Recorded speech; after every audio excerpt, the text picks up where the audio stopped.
الله صلى الله عليه وسلم ما من أيام أحب إلى الله أن يتعبد له فيها من عشر ذي الحجة يعدل صيام كل ليلة منها بصيام سنة وقيام كل ليلة منها بقيام ليلة القدر الله النبي صلى الله عليه وسلم বলেন ও আমার উম্মতেরা এই জিলহজ মাসের চাঁদ উদিত হওয়া থেকে নিয়ে 10টি রাত এবং 10টি দিন এত গুরুত্বপূর্ণ আল্লাহর কাছে আল্লাহ নবী সাল্লাল্লাহু আলাইহি ওয়াসাল্লাম বলেন মা মিন আইয়ামিন আহাব্বু ইলাল্লাহ অধিক পছন্দনীয় আল্লাহর কাছে এই দিনগুলো যার কারণে এই নবী বিশ্ব নবী জনাব মুহাম্মদুর রাসূলুল্লাহ সাল্লাল্লাহু আলাইহি ওয়াসাল্লাম বলেন ইয়াদিলু সিয়াম কুল্লু লাইলাতিন মিনহা বিসিয়ামি সানা একদিন রোজা রাখার কারণে আল্লাহ তাআলা এক বছর রোজা রাখার সওয়াব আল্লাহ তাআলা দান করবেন সুবহানাল্লাহ আর জোরে বলেন সুবহানাল্লাহ রাসূল করিম সাল্লাল্লাহু আলাইহি ওয়াসাল্লাম আরো বলেন وقيام كل ليلة منها بقيام ليلة القدر الله নবী বলেন এই রাতগুলোর মধ্যে যদি কোনো ব্যক্তি ইবাদত করে একটু নফল ইবাদত করলো একটু তাহাজ্জুদ নামাজ আদায় করলো তাসবিহাত আদায় করলো কিছু আল্লাহর কাছে কান্নাকাটি করলো কি পরিমাণ সওয়াব হবে আল্লাহর নবী সাল্লাল্লাহু আলাইহি ওয়াসাল্লাম বলেন আল্লাহ তাআলা ওই বান্দাকে লাইলাতুল কদর ইবাদত করলে যে পরিমাণ সওয়াব হবে আল্লাহ তাআলা তাকে ওই পরিমাণ সওয়াব আল্লাহ তাআলা দান করবেন সুবহানাল্লাহ হাদিসের শেষ অংশে আল্লাহ নবী সাল্লাল্লাহু আলাইহি ওয়াসাল্লাম বলেন এই 10 দিনের এই 9টা দিন প্রথম 9টা দিনের রোজা রাখার এই পরিমাণ সওয়াব আরাফার দিনের ব্যক্তি যদি রোজা রাখে আল্লাহ নবী সাল্লাল্লাহু আলাইহি ওয়াসাল্লাম বলেন সিয়াম ইয়াউমি আশুরা আই ইয়াহতাসিবু আলাল্লাহ আই ইউকাফিরা as-sanata allati qablahu was-sanata allati ba'daha Allah নবী সাল্লাল্লাহু আলাইহি ওয়াসাল্লাম বলেন আমি নবী আশাবাদী বলেন কে আশাবাদী নবী যেখানে আশা করে তার আশা আল্লাহ কখনো ব্যক্ত করেন না আল্লাহ নবী সাল্লাল্লাহু আলাইহি ওয়াসাল্লাম বলেন আমি আশাবাদী কোন ব্যক্তি যদি আরাফার দিন রোজা রাখে আল্লাহ তাআলা তাকে তার পূর্বের এক বছরের 100 গুনাহ মাফ করে দিবে এক বছরের পরে সগীরা গুনাহ আল্লাহ মাফ করে দিবে সুবহানাল্লাহ এই 10টি রাত এমন গুরুত্বপূর্ণ মুসল্লি ভাইরা চলেন আমরা হিম্মত করি ইনশাআল্লাহ এই 10টি দিন জিলহজ মাসের আজকে 29 তারিখ আগামী একদিন বা দুই দিন পরে জিলহজ মাসের চাঁদ উদিত হয়ে যাবে চলেন আমরা হিম্মত করি ইনশাআল্লাহ এই জিলহজ মাসের চাঁদ উদিত হওয়া থেকে নিয়ে আমরা এক ওয়াক্ত নামাজ কাজা করব ইনশাআল্লাহ আল্লাহ আমাদেরকে তৌফিক দান করেন ইনশাআল্লাহ সবাই হিম্মত করব ইনশাআল্লাহ এক ওয়াক্ত নামাজ আমাদের না ছুটে প্রত্যেকদিন আমরা ইবাদত করার চেষ্টা করব 5 ওয়াক্ত নামাজ জামাতের সাথে পড়ার অবশ্যই চেষ্টা করব সাথে ফজর এবং এশা আমাদের জামাত না আল্লাহ নবী সাল্লাল্লাহু আলাইহি ওয়াসাল্লাম বলেন যে ব্যক্তি ফজর এবং এশার নামাজ জামাতের সাথে আদায় করলো আল্লাহ তাআলা তাকে সারা রাত নফল দাঁড়ায়া নফল ইবাদত করলে যে পরিমাণ সওয়াব হবে আল্লাহ নবী সাল্লাল্লাহু আলাইহি ওয়াসাল্লাম বলেন আল্লাহ তাআলা তাকে ওই পরিমাণ সওয়াব আল্লাহ পাক দান করবে সুবহানাল্লাহ মুসল্লি ভাইরা এজন্য আমরা সময় করে আসলে ইনশাআল্লাহ এবং যে আয়াত যে দিনগুলোর ব্যাপারে আল্লাহ তাআলা মুস্তাকিল সূরা নাযিল করে দিয়েছেন কোরআন কারীমের সূরা ফজরে আল্লাহ তাআলা বলেন ওয়াল ফাজরি ওয়া লায়ালিন আশরা ওয়াশ-শাফঈ ওয়াল ওয়াতর অধিকাংশ মুহাদ্দিসিনে কারাম মুফাসসিরিনে কারাম বলেন এই 10 রাতের উদ্দেশ্য হলো জিলহজ মাসের 4 দিন থেকে নিয়ে 10 রাত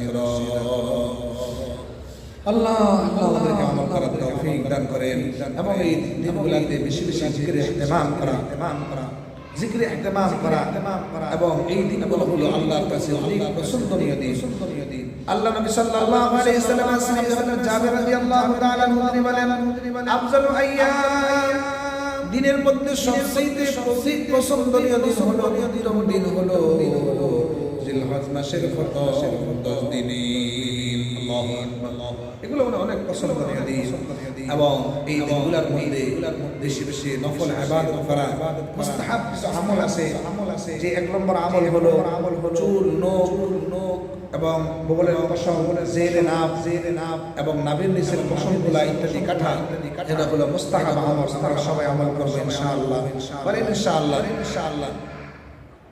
হযরত হাফসা রাদিয়াল্লাহু তাআলা আনহা থেকে একটা হাদিস এসেছে বিশ্বনবী জনাব মুহাম্মদুর রাসূলুল্লাহ সাল্লাল্লাহু আলাইহি ওয়াসাল্লাম বলেন এই দিনগুলোতে আল্লাহ নবী সাল্লাল্লাহু আলাইহি ওয়াসাল্লাম বলেন কোন ব্যক্তি যদি চুল নখ বগলের পশম এবং নাভির নিচের পশমগুলো ইত্যাদি জিলহজ মাস আসার আগে যদি কর্তন করে এবং ঈদের নামাজ পর্যন্ত যদি অপেক্ষা করে আল্লাহ তাআলা তাকে পূর্ণ একটা কুরবানির সওয়াব দান করবেন সুবহানাল্লাহ যারা আমরা কুরবানি করব তারা অবশ্যই এবং যারা রাসূল করিম সাল্লাল্লাহু আলাইহি ওয়াসাল্লাম আমাদের জন্য দুটো অপশন রাখছেন যারা কুরবানি করবে তারা রাখবে ইনশাআল্লাহ আমরা থেকে আমল করব আর যাদের কুরবানি করার সামর্থ্য নাই ক্ষমতা নাই তারা যদি আমল করে আল্লাহ তাআলা পূর্ণ একটা কুরবানির সওয়াব দান করবেন সুবহানাল্লাহ এবং বেশি বেশি নফল ইবাদত করার চেষ্টা করা এবং আল্লাহ তাআলার বেশি বেশি জিকির তাসবিহাত আদায় করা এবং 9 জিলহজ ফজর নামাজের পর থেকে নিয়ে 13 জিলহজ আসর নামাজ পর্যন্ত প্রত্যেক ফরজ নামাজের পরে নারী এবং পুরুষ প্রত্যেকের জন্য একবার তাকবীর তাশরীক আল্লাহু আকবার লা ইলাহা ইল্লাল্লাহু আল্লাহু আকবার ওয়ালিল্লাহিল হামদ একবার বলা মুস্তাহাব আমরা অনেকেই দুইবার তিনবার করি নিয়ম হচ্ছে একবার বলা প্রত্যেকের জন্য একবার বলা ওয়াজিব আমরা এই আমলগুলো করে ইনশাআল্লাহ এই তাকবীর তাশরীক থেকে আসলো হযরত সাইয়্যিদানা ইব্রাহিম আলাইহিস সালাম ওয়াস সালাম তার ছেলে ইসমাঈল আলাইহিস সালাতু ওয়াস সালাম দুরজে নবী বাপ কা বেটা সিপাহী কা গোনা ছেলে থোড়া যেমন বাপ তেমন ছেলে বাপ যেমন নবী ছেলেও নবী আমরা পূর্বে গত জুমাতে আমরা বলেছিলাম ইব্রাহিম আলাইহিস সালাতু ওয়াস সালাম ইসমাঈল আলাইহিস সালাতু ওয়াস সালামকে যখন কুরবানি করছিল এই দৃশ্য দেখে আল্লাহ তাআলা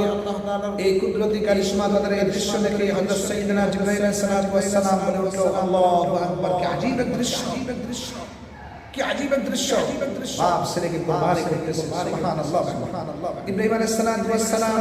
জিবরাইল সালাতু ওয়াস সালামকে দেখে বলে উঠলো